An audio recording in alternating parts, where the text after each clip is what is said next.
Scroll through Havana's Instagram geotag and you'll see countless photos of colorful cars. The streets of Cuba are teeming with 60,000 classic American cars, and it's an iconic experience for the island's visitors.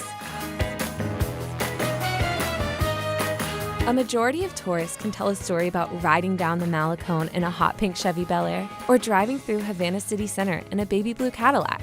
But how did these classic cars get there? And more importantly, why did they stay?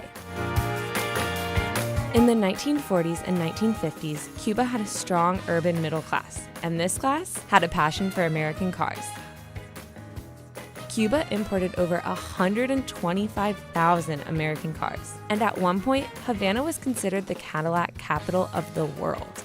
Shortly after Fidel Castro came to power in 1959, a ban was placed on imported cars and car parts.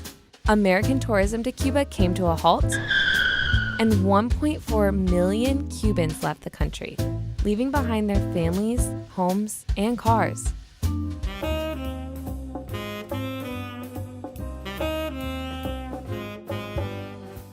These abandoned cars were passed on to family or friends and became prized possessions, with owners who were willing to do whatever it takes to keep them on the road.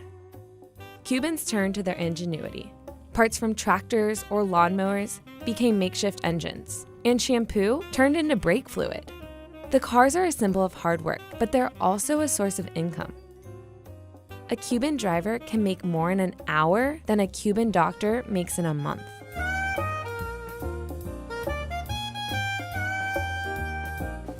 Our producer, who visited her Cuban family in May 2018, saw the lengths families were willing to take to keep their cars running.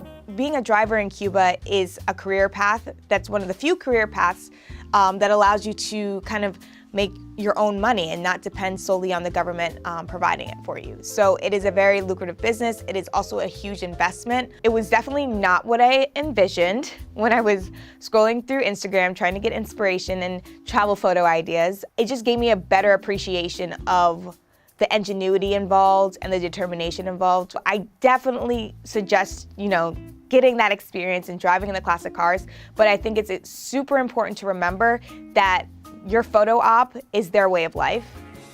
For tourists, it's not just a way to get from point A to point B. Riding in a classic car is an experience, and an hour-long ride can cost anywhere from $25 to $40. Graham Flanagan, another one of our producers, traveled to Cuba in 2015. I knew that there were going to be a lot of beautiful classic cars, but I thought they would be kind of mixed into a bunch of regular modern cars. I was blown away by just how many of these cars there are. Just one of the most unique and colorful characteristics of the city. I would absolutely recommend that if you're going to Cuba, you need to hop in one of these cars and go for a ride and explore the city of Havana, get off the beaten path. I can still smell that unforgettable smell of all of that fuel exhaust walking the streets of Havana.